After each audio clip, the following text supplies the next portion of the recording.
Today is day 61 of my 100 videos in 100 consecutive days challenge. And I want to use this video today to just show my stack, like what do I use to create those videos every day. And yeah, we can start. The first thing here is I'm using an iPhone 17 at the top of my monitor, mounted with the Belkin iPhone mount.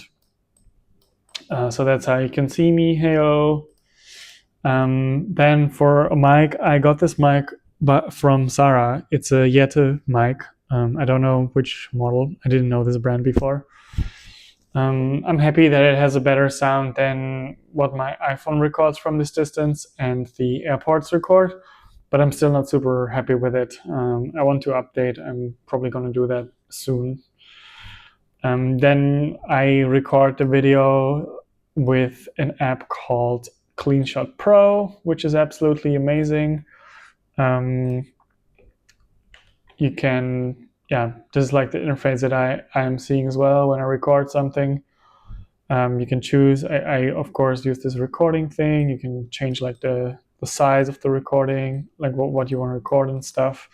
It lets you decide if you want to use the microphone and if you want to record a system audio and that kind of stuff. It's really, really good. Never lets me down. Really, really good app. Then additionally, I sometimes use the FaceScreen app by Ram Patra when I do like a little tutorial thingy where this photo booth window is way too big. Super customizable app, really, really neat. It also has this crazy ring light capability. Just can't always figure out how to activate it, to be honest. Ring light. Okay, there you see it. Yeah. Does it make a difference? Not in my room, probably because I'm too far away from my monitor.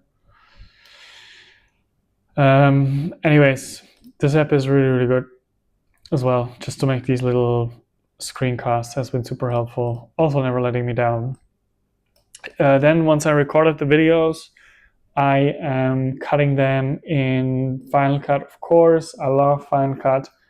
I made so many projects with it while I was in college with my friends.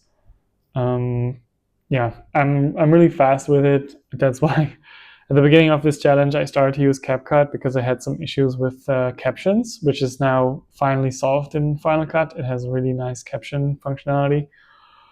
But yeah, I just couldn't get warm with CapCut, and so I switched the approach to Final Cut, and I'm super happy. I'm really fast with it. I feel right at home. As you can see, like I cut all my videos in here. Has been great. Then I usually export them as audio because I use an app called Transcription Pro, my bad. Yeah, the problem is I'm still on Sequoia, so this app is not available for me, but on my iPhone I already on iOS 27, so I can use the app, and it is really good. You just give it a file, an audio file or video file, whatever, and then it transcribes it extremely fast. And after that, you have some options for what kind of format for the captions you want to use. And then I just import those captions in Final Cut and edit them in Final Cut. And yeah, that's how I add captions to my videos. It's really important for me because I want that everybody gets a chance to hear or read what I'm saying. So I check that all of the English subtitles are done properly in every video that I upload on every channel. And once I have done that, as I said, I import them into Final Cut again. From Final Cut, I export the video. Then I hunt it through HandBrake. I have my own preset here. It's weird. Can't show it right now.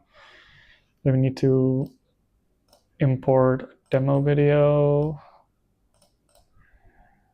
Exactly. I created my own preset here called 100, and I just let that run through it, and then I use that to upload the video on my blog and S3. And for that I'm using, where is it?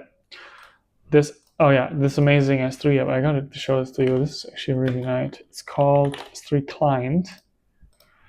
This one by Borum. Really great app.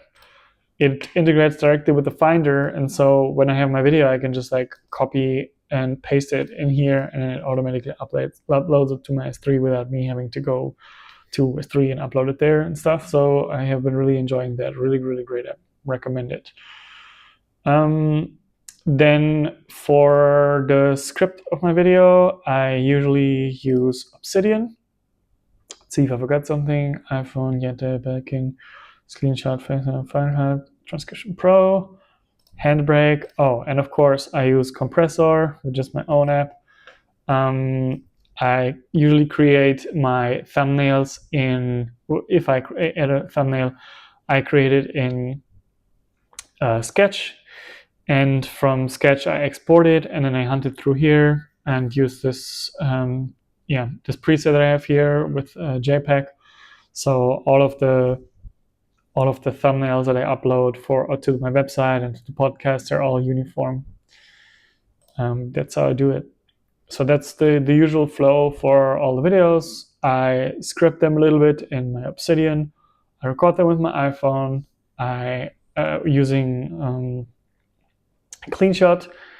I cut them in Final Cut. I use Transcription Pro for the captions. I use HandBrake to get a smaller version of the video. I use Kompressor to get a smaller version of the thumbnail. And I upload them with the S3 client. And that's all.